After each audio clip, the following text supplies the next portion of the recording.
और अब सीधा गोरखपुर का रुख करते हैं, जहां मुख्यमंत्री योगी आदित्यनाथ चूंकि गोरखपुर के 2 दिवसीय दौरे पे हैं, आज उनके दौरे का दूसरा दिन है। आज सुबह पहले उन्होंने जनता दरबार लगाया था, उसके बाद अभी वो एक वेयर हाउस का उद्घाटन करने वाले हैं और यहाँ मंच पे वो पहुंच रहे हैं, जिनका गर्मजोशी से लोग वहां जो मौजूद हैं वो स्वागत कर रहे हैं तालियां बजा के।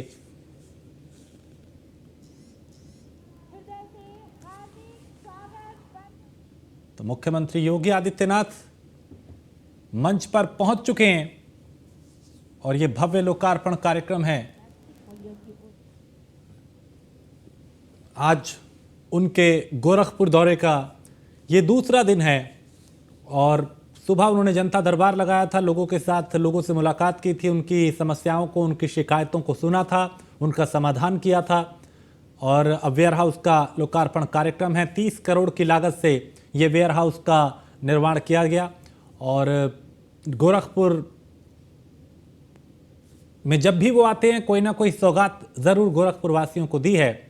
और अब यहाँ इस वेयर हाउस के ज़रिए भी निजी क्षेत्र में कई युवाओं को रोज़गार के अवसर मिलेंगे और उनकी एक कोशिश रही है कि युवाओं को कैसे सशक्त बनाया जाए, कैसे मजबूत किया जाए, कैसे रोज़गार के अवसर उनको उपलब्ध कराए जाएं, चाहे वो निजी क्षेत्र हो, सरकारी क्षेत्र हो। उनकी कोशिश ये रही है कि ज़्यादा से ज़्यादा रोज़गार के अवसर पैदा किए जाएं, निवेशकों को उत्साहित किया जाए, प्रोत्साहित किया जाए, आकर्षित किया जाए, उनको इस तरह की सहूलियत दी जाए कि सुरक्षा, सुशासन, सड़कें, कनेक्टिविटी, फिर चाहे सड़क मार्ग हो, रेल मार्ग हो, हवाई मार्ग हो, मेट्रो मार्ग हो, उसको बेहतर कैसे किया जाए, इस पर उनका खासा फोकस रहा है, जोर रहा है कि एक शहर से दूसरे शहर कैसे पहुंचा जाए, एक गांव से दूसरे गांव कैसे आसानी से पहुंचा जाए, उत्तर प्रदेश से दूसरे राज्यों की कनेक्टिविटी कैसे आसानी से की जा सके, इस पे फोकस रहा है। और जाहिर है जब कनेक्टिविटी अच्छी होती है तो फिर उद्योगपतियों का रुझान उस क्षेत्र की तरफ बढ़ता है।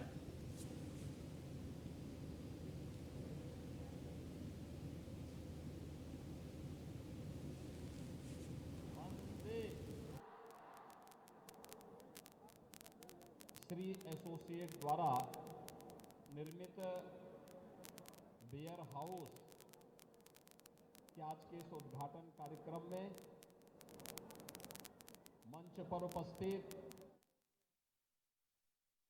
के लोकप्रिय विधायक श्री विपिन सिंह जी, भारतीय जनता पार्टी के प्रदेश के उपाध्यक्ष और विधान परिषद सदस्य डॉक्टर धर्मेंद्र सिंह जी, माननीय विधायक श्री प्रदीप शुक्ला जी, माननीय विधायक श्री श्रीराम चौहान जी, श्री योगेश मणि त्रिपाठी जी, श्री ब्रजेश मणि त्रिपाठी जी, एशियन पेंट के जनरल मैनेजर मुकेश कुमार जी और आज के इस उद्घाटन कार्यक्रम में उपस्थित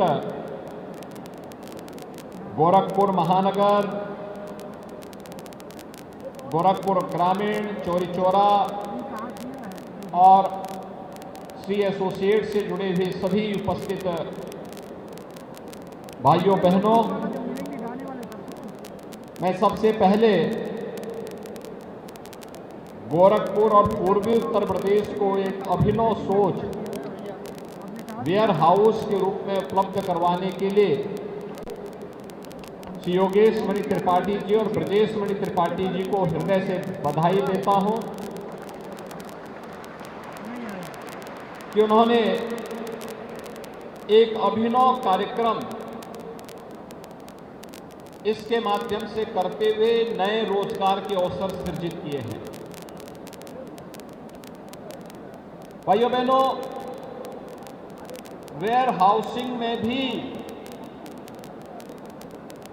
आज एक नई संभावना तलाशी जा रही है। पहले भी पोर्ट कॉरपोरेशन ऑफ इंडिया के द्वारा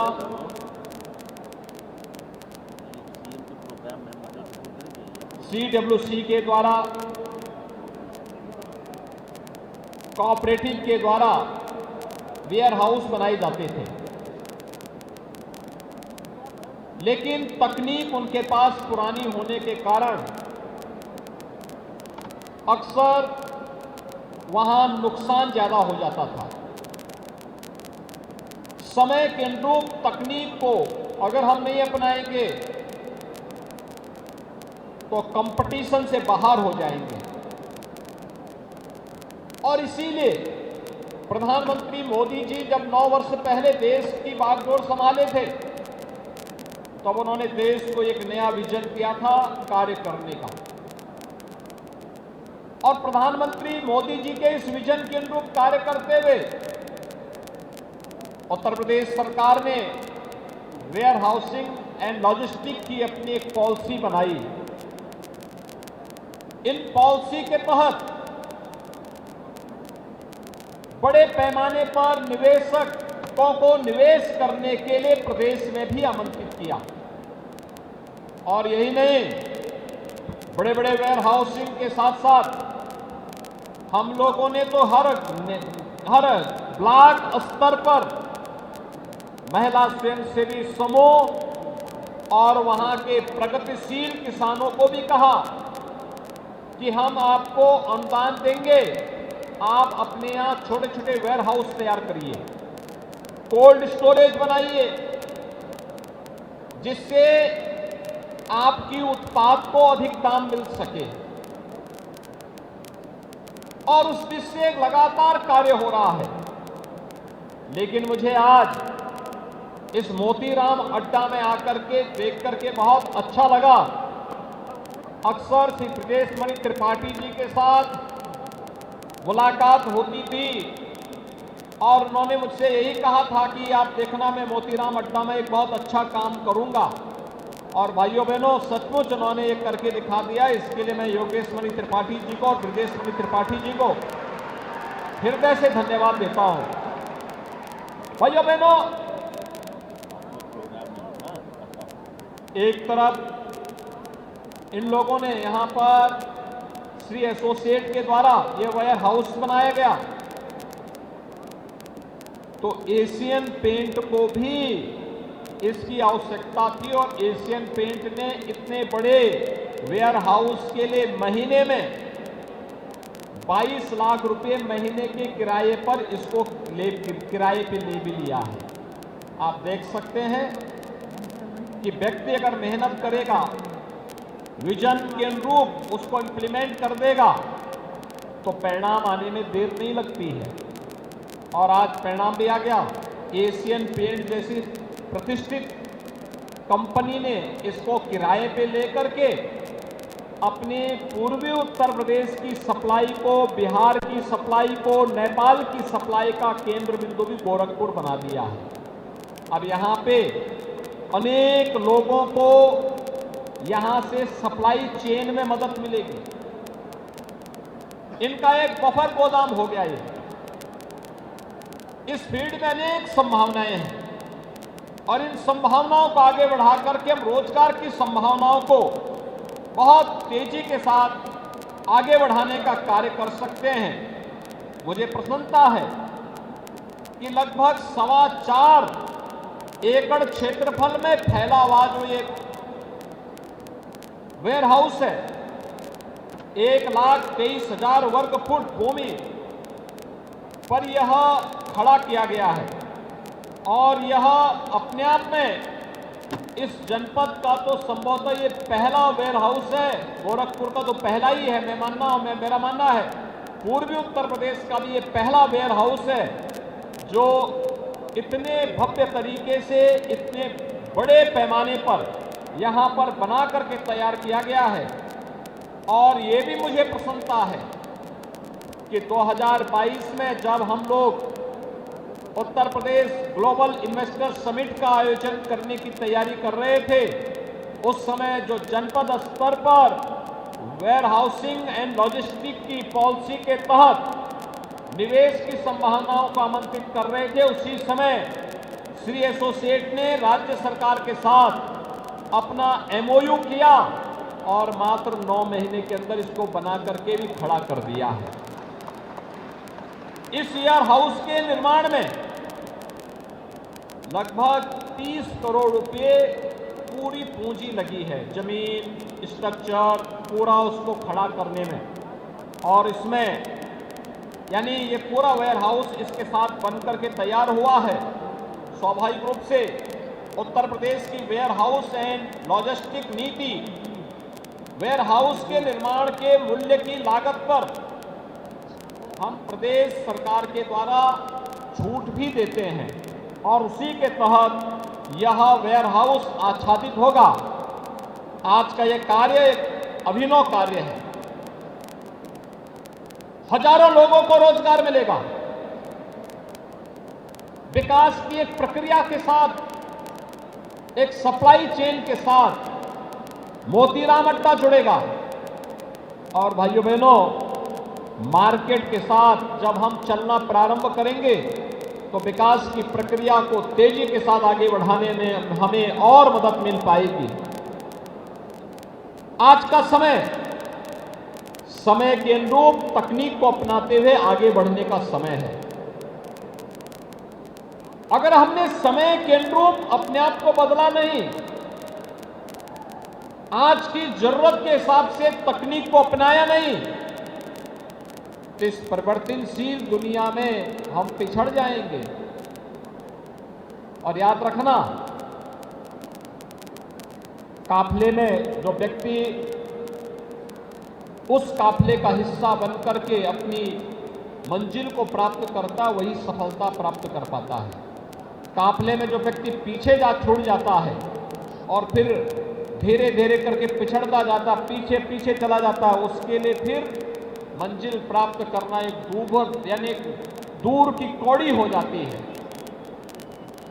ये समय के अनुरूप उठाया गया कदम, तकनीक पर आधारित, आज की जरूरतों को पूरा करने वाला एक नया अत्याधुनिक वेयर हाउस यहां पर तैयार किया गया है।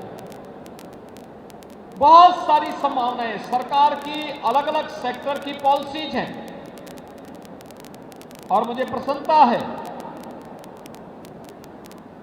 कि फरवरी 2023 में राज्य सरकार ने अपना ग्लोबल इन्वेस्टर समिट जो आयोजित किया था, इस ग्लोबल इन्वेस्टर समिट के दौरान राज्य सरकार ने उस समय हर जनपद में भी इन्वेस्टर समिट के आयोजन किए थे, उसके रोड शोज किए थे, उसके एमओयू संपन्न हुए थे।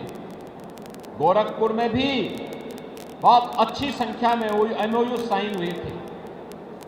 पूरे प्रदेश भर में जनपद में कोई जनपद ऐसा नहीं था जिसमें निवेश के प्रस्ताव न प्राप्त हुए हों। और आज मुझे प्रसन्नता है कि जो एमओयू 2022 के अंत में हुआ था, आज उसका एक मूर्त रूप श्री एसोसिएट के द्वारा निर्मित मोतीराम अड्डा का ये अत्याधुनिक वेयर हाउस के रूप में हम सबको देखने को आज यहां पर प्राप्त हो रहा है। मुझे पूरा विश्वास है कि जिन लोगों ने इन्वेस्टर समिट के दौरान एमओयू किए हैं या जो एमओयू करने में वंचित रह गए थे, वे तेजी के साथ अपना आवेदन आगे बढ़ा करके अपने निवेश को जमीनी धरातल पर उतार करके विकास की इस प्रक्रिया को तेज करते हुए रोजगार और नौकरी की संभावनाओं को आगे बढ़ाने का कार्य करेंगे। आज के इस अवसर पर मैं एक बार फिर से श्री एसोसिएट को इस अभिनव कार्य के लिए हृदय से धन्यवाद देता हूं। प्रदेश सरकार की ओर से उन्हें बधाई देता हूं, अपनी शुभकामनाएं देता हूं और विश्वास व्यक्त करता हूं कि श्री एसोसिएट का यह उपक्रम इस क्षेत्र में वेयर हाउसिंग के फील्ड में नए निवेश को आगे बढ़ाने में मदद करेगा। आपके इस अवसर पर मैं आप सबको हृदय से बधाई देता हूं, अपनी शुभकामनाएं देता हूं। धन्यवाद। जय हिंद।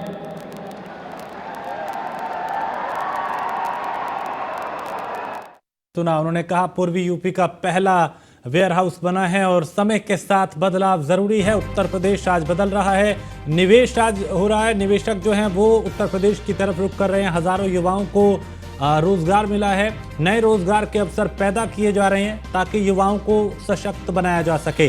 तो बड़ी कंपनियां उत्तर प्रदेश में निवेश कर रही हैं, उन्हें यानी जो उद्योगपति हैं उन्हें सुरक्षित माहौल दिया जा रहा है। तो यूपी में बड़े स्तर पे निवेशक आ रहे हैं और पूर्वी उत्तर प्रदेश का पहला वेयर हाउस बना है।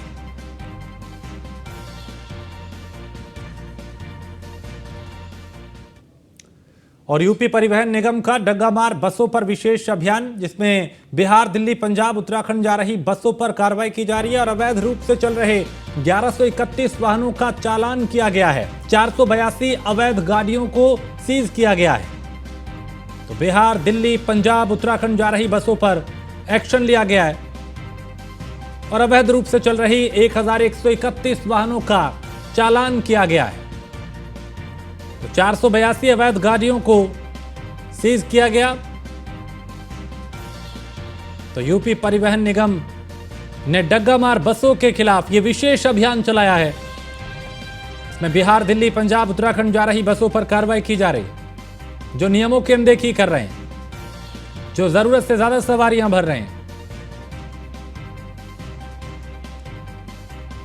482 अवैध गाड़ियों को सीज भी किया गया। तो यूपी परिवहन निगम का ये डग्गामार बसों के खिलाफ विशेष अभियान चल रहा है।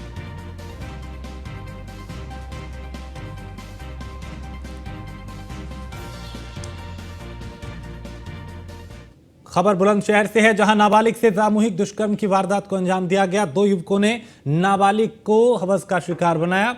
घर में घुस के युवकों ने इस हैवानियत को अंजाम दिया। परिजनों ने थाने में आरोपियों के खिलाफ तहरीर दी है। बुलंदशहर के नरसैना थाना के गांव का यह मामला, जहां गुंडे बदमाश इतने बेखौफ हैं कि उन्हें ना पुलिस का डर है, ना प्रशासन का, ना कानून का, और घर में घुसकर इस हैवानियत को अंजाम दिया। अब परिवार के लोगों ने थाने में आरोपियों के खिलाफ तहरीर दी है। तो बुलंदशहर के नरसैना थाना क्षेत्र के गांव का यह मामला, जहां नाबालिग से दुष्कर्म किया गया। 2 युवक बताया जा रहा है घर में घुसे और दोनों ने इस हैवानियत को अंजाम दिया।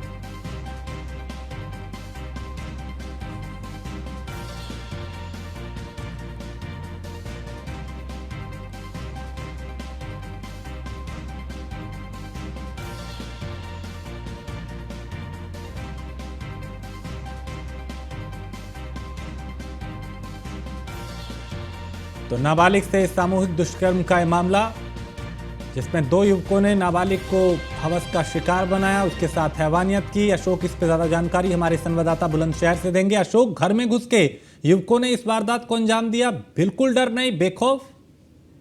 बिल्कुल, और राजेश आपको बता दूं, ये नरसैना थाना क्षेत्र के गांव की घटना है, जहां नाबालिग किशोरी के साथ दुष्कर्म की घटना को अंजाम दिया गया है। अपने घर पे काम कर रही तभी जैसे एक युवक पूछता है, उससे जबरन उसके साथ दुष्कर्म कर देता है। इसके साथ पुलिस ने FIR दर्ज करी है एक आरोपी के खिलाफ। पर पीड़िता ये कह रही है कि 2 लोग साथी थे इसके, जो देख रहे थे और पूरे मामले को गिरदाता था। हालांकि पुलिस ने पीड़िता की तहरीक का दर्ज कर लिया है और पीड़िता को मेडिकल कराया जा रहा है और आरोपी टीम गठित। चलिए, बहुत शुक्रिया अशोक जानकारी के लिए। तो यहाँ पे नाबालिग के साथ हैवानियत की गई। उधर बरेली के हाफिजगंज में PUBG गेम का लक्ष्य पूरा करने के लिए सेवानिवृत्त फौजी का बेटा नवाबगंज निवासी छठी के अपने दोस्त के साथ लापता हो गया। वो घर पर कॉपी में नोट लिख गया था। परिजनों ने उसकी जगह यानी उसे जगह जगह तलाश भी की। सोशल साइट पे फोटो पोस्ट कर पुलिस को सूचना दी। शाम को दोनों छात्रों के बरेली के एक गुरुद्वारे के पास होने की सूचना मिली, तब परिजनों की जान में जान आई।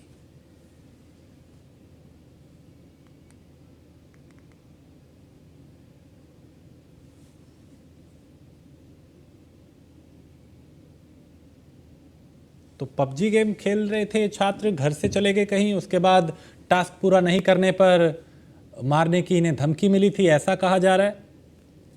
और धमकी के डर से घर छोड़कर ये दोनों छात्र भागे थे।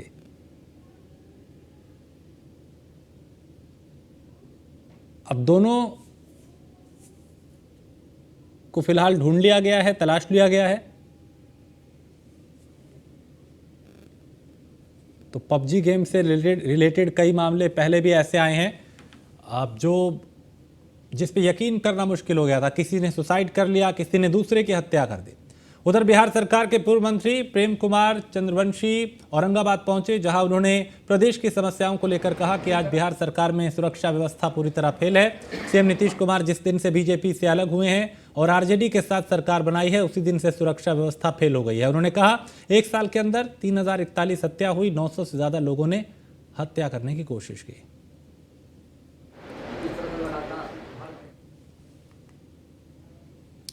देश के विभिन्न राज्यों में डिफॉल्ट नेशनल वोट के माध्यम से 100 सीट सुरक्षित की गई हैं, जिसका लाभ अब बिहार के सभी स्थायी चिकित्सक पदाधिकारियों को मिलेगा।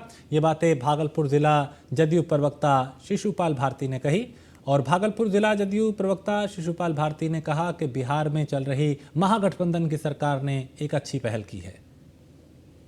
माननीय मुख्यमंत्री जी का निर्णय और स्वास्थ्य मंत्री माननीय तेजस्वी यादव जी का पहल से ये निर्णय हो पाया है कि बिहार के भी अस्थायी चिकित्सा पदाधिकारी अब उस तरह के रिजर्व सीटों में अपना उपस्थिति करा पाएंगे, अपना नामांकन करा पाएंगे और उस नामांकन को कराने के बाद लगभग 3 साल का पीजी की पढ़ाई पूरा करके पुनः बिहार लौट के ग्रामीण इलाके में जो ये लोग पोस्टेड डॉक्टर हैं, अच्छी पढ़ाई के बाद गांव के मरीजों। और इसी के साथ इस बुलेटिन में फिलहाल इतना ही। आप बने रहिए न्यूज़ 1 इंडिया के साथ।